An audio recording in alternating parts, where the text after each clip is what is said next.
பழங்குடியினரின் பாரம்பரிய பூ புத்தரி திருவிழா. பொன்னானி மகாவிஷ்ணு கோயிலில் பாரம்பரிய திருவிழா. விவசாயம் செழிக்க வேண்டி கடும் விரதம் இருக்கும் பழங்குடிகள். அறுவடைக்கு நன்றி சொல்லும் கலாச்சார பூ பூத்தரி திருவிழா. கொட்டும் மழையில் களை கட்டிய பாரம்பரிய திருவிழா. நீலகிரி மாவட்டம் பந்தலூர் பொன்னானி மகாவிஷ்ணு கோயிலில் பாரம்பரிய பூ புத்தரி விழா கோலாகலமாக நடைபெற்றது.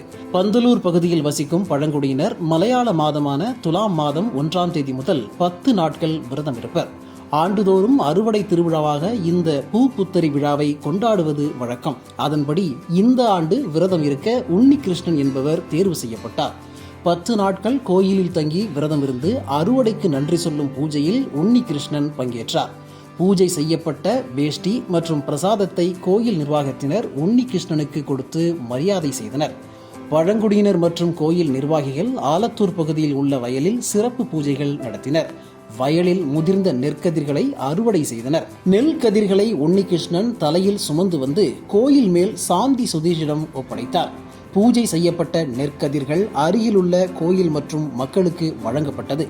கொட்டும் மழையிலும் நடைபெற்ற இந்த நிகழ்வில் பக்தர்கள் மற்றும் பழங்குடியினர் உற்சாகமாக கலந்து கொண்டனர். நிகழ்ச்சி ஏற்பாடுகளை கோயில் மற்றும் ஆதிவாசி சங்க நிர்வாகிகள் செய்தனர்.